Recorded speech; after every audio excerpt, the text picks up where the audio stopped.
Uma boa tarde a todos, sejamos todos muito bem-vindos a mais uma exposição da nossa querida e amada Casa Paulo de Tarso. Então convidamos para uma prece inicial. Mestre amado, aqui nos encontramos mais uma vez, nesta casa de amor, para refletirmos sobre as tuas lições de amor. Então te pedimos, Mestre, que durante esta reflexão, cada um de nós possa ser atendido nas nossas dificuldades. Sabeis, Mestre, quais são elas.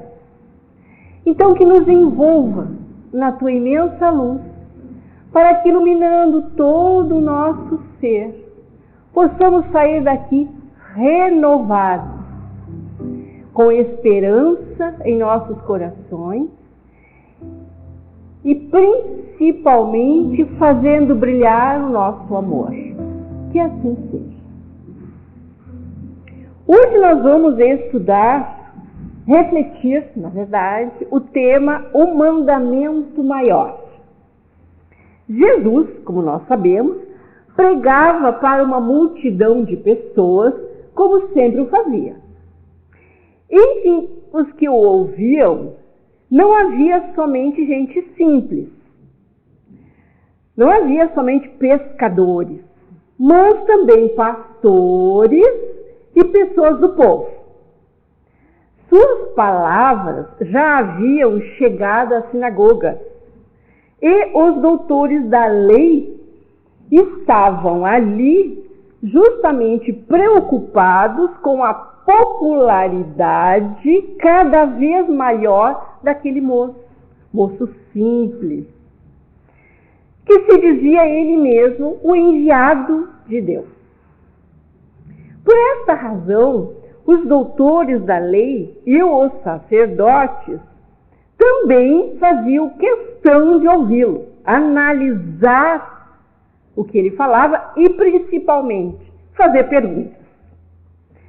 Queriam colocar Jesus em contradição para desacreditá-lo perante o povo. Mas também queriam saber como é que aquele homem tão simples, um carpinteiro da Galileia, podia conhecer a fundo as Escrituras Sagradas. Então havia um interesse muito grande nisso, porque ele demonstrava essa certeza ao falar.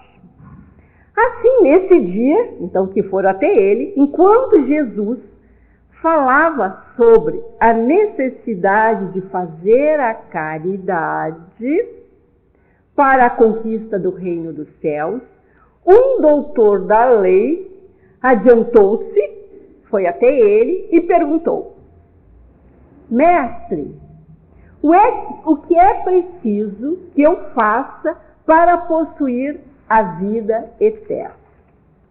E Jesus, vamos imaginar, na sua calma, na sua tranquilidade, serenidade, respondeu: o que está escrito na lei?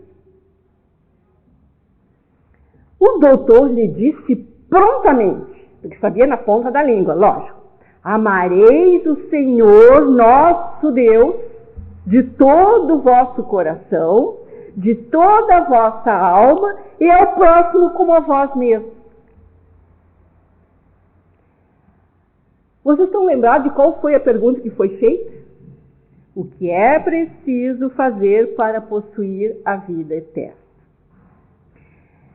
Então, na verdade, até os doutores da lei sabiam, mas praticavam. Eu não sou muito boa de história, gente, eu não sou muito boa.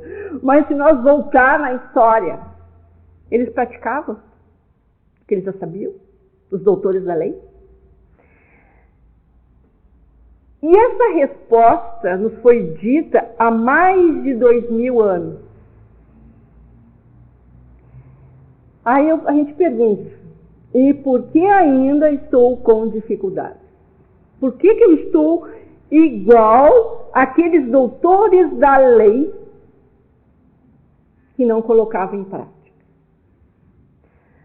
Vamos então analisar. Nós temos que tomar consciência das nossas limitações, das nossas dificuldades, para fazer a reforma íntima. Então vamos analisar. Na pergunta, eu fui ao estudo, na pergunta 919 do Livro dos Espíritos, Kardec questiona: qual o meio mais prático, mais eficaz que tem o homem de se melhorar nesta vida e de resistir à atração do mal? Pergunta 919. Só ir lá e pegarmos o Livro dos Espíritos, lá está a resposta. Então, qual é o meio prático para a gente se melhorar? Está aqui a pergunta. E resistir à tentação do mal. Resposta. Olha a resposta, bem sábio. Um sábio da antiguidade vou-lo disse: conhece-te a ti mesmo. Gente.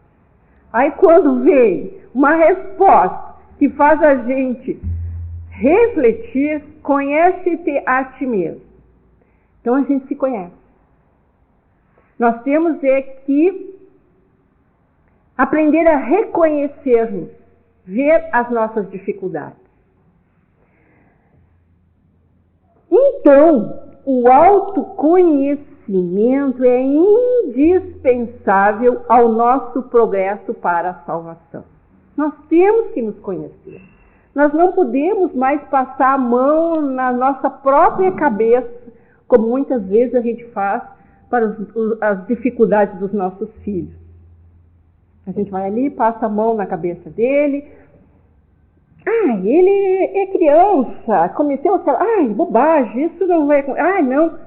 não tem olhos de ver para o filho. Passa a mão na cabeça das dificuldades, dos erros, nas brigas, sei eu o que a criança possa fazer. Então não está mais na hora da gente passar a mão sobre a nossa cabeça. Devemos, sim, examinar a nós mesmos, constantemente, diz o livro. Não é só uma vez por semana, não é só de vez em quando, constantemente. E constantemente significa diariamente. Tá? Para descobrir de que modo possamos nos melhorar. É o meio prático mais eficaz. Jesus, voltando para Jesus, contou muitas parábolas. Ele usou muito este valioso recurso didático em suas pregações. Pois a parábola é uma maneira de ministrar um ensino através de uma história. É uma narrativa interessante, falando do cotidiano, que prende a atenção de quem ouve. Nós, evangelizadores, contamos muitas histórias para facilitar o entendimento das nossas crianças e até mesmo dos jovens. Estamos, então, questionando como podemos nos melhorar para nos amar verdadeiramente, não passando a mão por cima da nossa cabeça. E assim amar o próximo. Olha o que diz o Evangelho. Se eu não consigo me amar, não vou amar o próximo. Eu posso até fazer a caridade, aquela caridade, essa roupa eu não uso mais, vou levar lá para o centro espírita. Já é um começo. Mas não significa que eu estou amando o próximo. Significa que eu estou me desfazendo de uma coisa, mas pensei na casa espírita e levei. Já é o primeiro passo. Já é o primeiro passo, porque tem pessoas que nem isso fazem. Tá? Então, voltando, nós temos que aprender a nos analisar, praticando então o autoconhecimento. Que é difícil, gente, não é fácil, é difícil. pois temos resistência, nós mesmos temos resistência. Eu tenho que praticar a autoeducação, que é através do esforço pessoal. Caminho longo, é um caminho longo. Vou contar uma história, e como nós somos evangelizadoras, a gente conta história, que contando história parece que capta melhor e grava mais. A história de Pedro e Paulo, 2 irmãos. Quando em pequenos, Pedro e Paulo eram preguiçosos. Todo pretexto servia para faltarem com os deveres e ficar andando pelos pomares, campos ou quarteirões da cidade onde viviam, que era uma cidade do interior. Lógico que os pais deles se aborreciam com aquilo. Mas, olha só, em lugar de castigá-los ou partir para a agressão física, esperavam o momento certo para adverti-los, mas seriamente, sem saírem do tratamento amorável e paciente que dispensavam a eles. Esse momento chegou quando, um certo dia, depois do almoço, eles se preparavam para mais uma vadiagem. A mãe dirigiu-se a Paulo em tom de voz habitual e disse: Paulo, meu filho, será que você poderia me fazer um favor? Pois não, mamãe, respondeu ele prontamente. Aí mamãe falou: eu gostaria que você fosse até aquele terreno baldio e viesse me contar o que existe ali. Poxa, o terreno ficava bem perto da casa deles. Portanto, é lógico que eles conheciam muito bem aquele terreno. Tanto é que servia muitas vezes de constantes lazeres deles. Gostavam de estar lá, nesse terreno. E aí ele foi até lá e voltou o mais rápido possível, porque ele já conhecia o terreno, e disse: mamãe, ali só existe lixo e porcaria. Metais enferrujados, papéis, vidros, arames, garrafas. Nada que se aproveite. Como se não tivesse ouvido a última observação do filho, a mãe perguntou: mas não haverá uma serventia para aquelas coisas? E ele respondeu prontamente: ah, mamãe, está claro que não. A mãe, voltando para Pedro, outro filho, e pediu: agora você, Pedro, vá até o portão do jardim e venha me contar o que existe nos outros terrenos. Aquilo, lógico, também era claro, mas mesmo assim obedeceu a mãe, foi correndo até o portão e voltou logo, dizendo: nos outros terrenos há casas, pomares e jardins. Que coisa! Disse mamãe pensativa. Por que será que se acumularam tantas coisas inúteis no terreno baldio? Paulo e Pedro, triunfantes, responderam quase que ao mesmo tempo: ora, mamãe, porque ele está vazio. Pobre terreno, exclamou mamãe. Não sendo aproveitado para nada, transformou-se em depósito de lixo. Isso dá o que pensar. Pois é como os dias de nossa vida. Se não soubermos aproveitá-los, vão se enchendo de coisas inúteis. Uma vida ociosa é como um terreno baldio. Recolhe tudo que é ruim e imprestável. E a gente nem se dá conta. É por isso que na vida do homem trabalhador, caridoso, que sabe encher bem os seus dias, não há lugar para os vícios, para a maldade e enganos de qualquer espécie. Aí eu faço uma pergunta: e como é que está o nosso terreno? Ou seja, como é que está o nosso coração?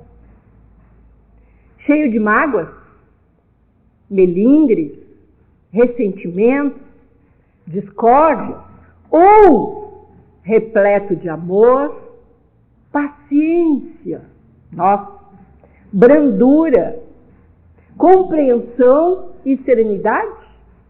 Vamos fazer essa reflexão. Estou me amando? Consigo amar o próximo como ele se apresenta? Porque a gente consegue enxergar os defeitos do próximo, né? Fica muito fácil enxergar. Tenho desenvolvido a força de vontade para amar e entender o meu próximo? Quem é o meu próximo, gente, mais próximo da gente? Meu esposo ou esposa, pais, filhos, os demais familiares, amigos e vizinhos. O uso da vontade é de grande importância no processo da transformação. Então, nós temos que despertar a vontade. No processo do autoconhecimento, aprender a se conhecer, mas não com os olhos vendados. Olhar verdadeiramente para si. Não existe nenhum projeto de felicidade que exclua a vontade. A visão espírita sobre a vontade vai mais fundo. Emmanuel, no livro Pensamento e Vida, disse que a mente humana possui vários setores. Eu achei muito interessante a mente humana com vários setores. Quais são os setores? Desejo, inteligência, memória, imaginação, e lá vão muitos outros. Tá? Mas que acima de todos eles está o gabinete da vontade. Olha a importância da vontade. Porque ela é a gerência esclarecida e vigilante, governando todos os setores da ação mental. A vontade, então, é uma função importante do espírito. É através dela que estabelecemos as nossas escolhas, as nossas mais importantes decisões e assumimos os nossos compromissos. É a alavanca da alma para as realizações espirituais.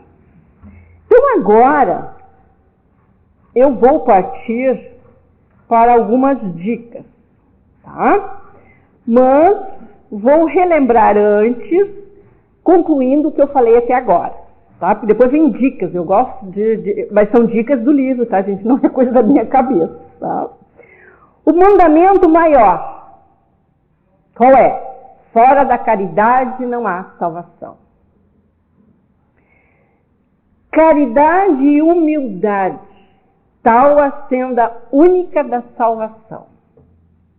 Egoísmo e orgulho, tal a da perdição. Diz: amarás a Deus de toda a tua alma e a teu próximo como a ti mesmo. Toda a lei e os profetas se acham contidos nesses dois mandamentos. Então Jesus deixou tudo prontinho para nós. Então vou dar as dicas. Essas dicas não são minhas, tá? São do livro. Educar os pensamentos. Então, a partir de hoje, vou educar meus pensamentos. E para isso eu tenho que me observar. Eu tenho que ver como penso. O que eu estou pensando? Porque os pensamentos, antigamente eu dizia que o pensamento era só meu. Ninguém mais fica sabendo, é só meu.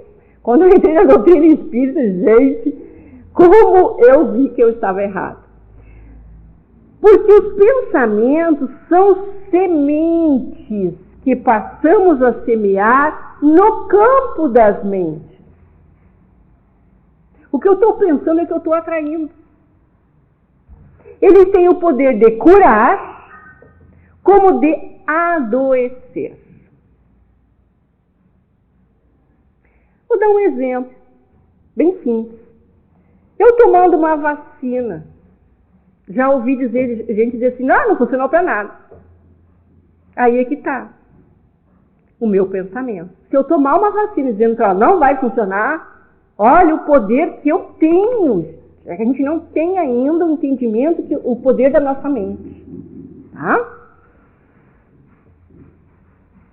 Educar a fala.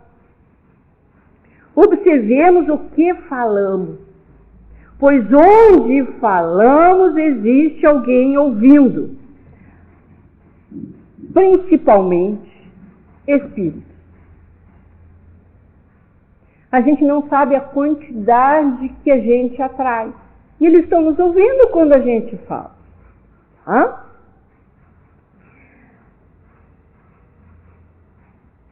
A justiça sempre nos devolve o que doamos aos outros.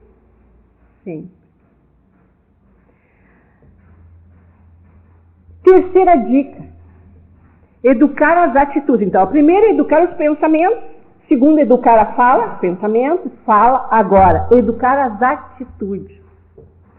Se os pensamentos e a fala forem elevados, é lógico que as mãos irão transmiti-los. Ou seja, trabalho no bem. Quarta dica, educar os sentimentos. Então vocês viram que não adianta só educar as atitudes, eu tenho que educar também meus sentimentos. Aprender a gentileza, devolver a bondade. Aí é que eu começo a educar os sentimentos. Começa a prática. Tá? E quinto e último, tá? O bom humor.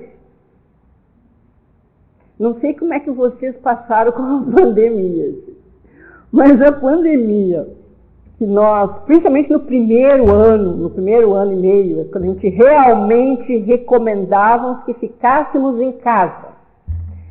Eu, pelo menos, ouvi muito comentário das famílias dizer: não aguento mais meus filhos, porque no horário que eles tinham que ir para a escola, eles estavam onde? Dentro de casa.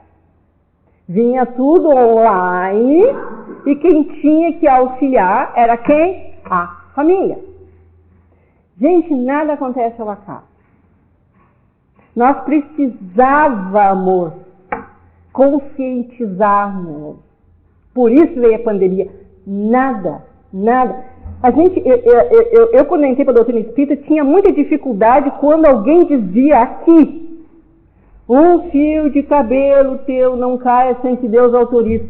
Meu Deus, quantos cabelos tem só na Terra? Agora imagina, Deus é todo o universo.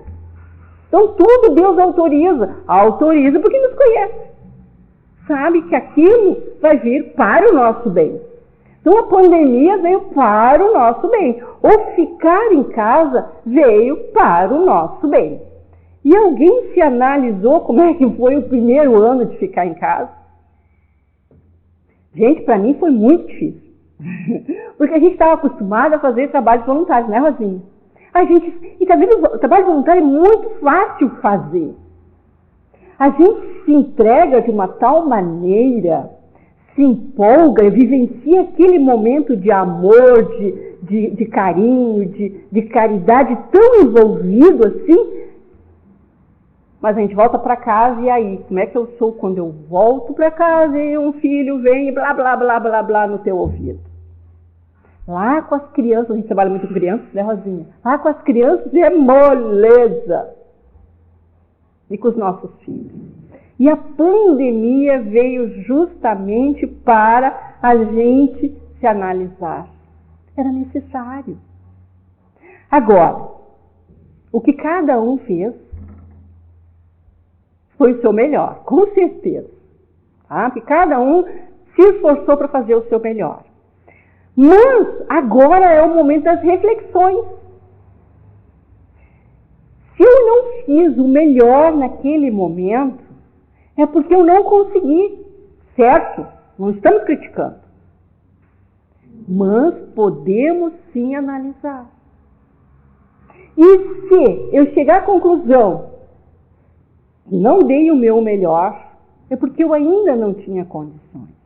Mas eu estou me preparando para quando, na próxima vez, que espero que não seja necessário, uma pandemia novamente, eu possa, então, saber trabalhar. Então, gente, nada acontece ao acaso. Nada.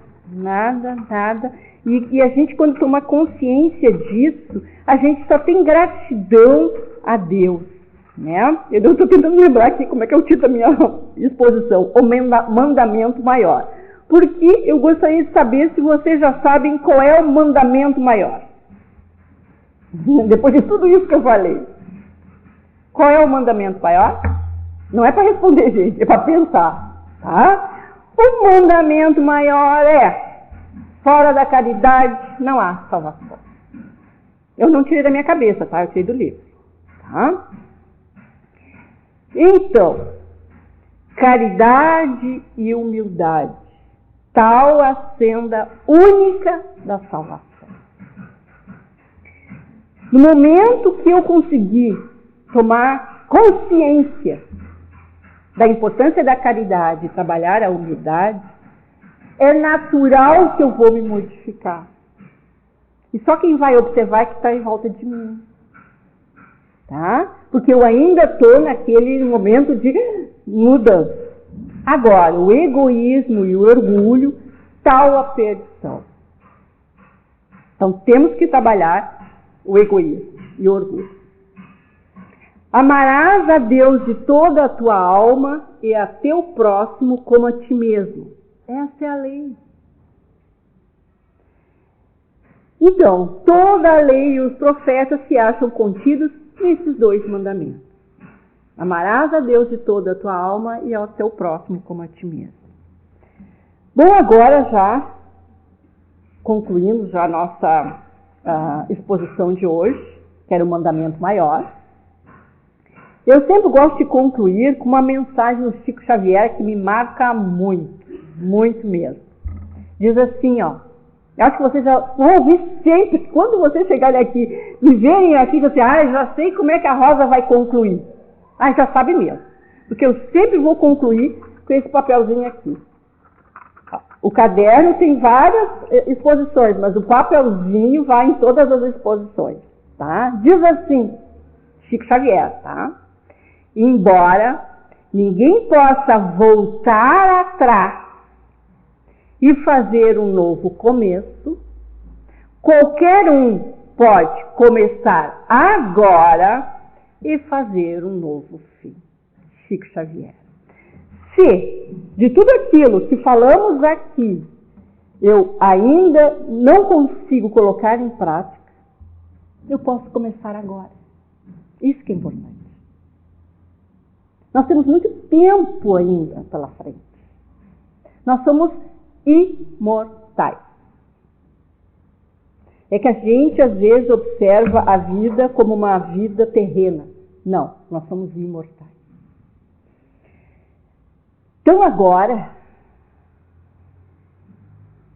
quem faz a palestra, a prece hoje? Então tá, nós vamos passar para as preces.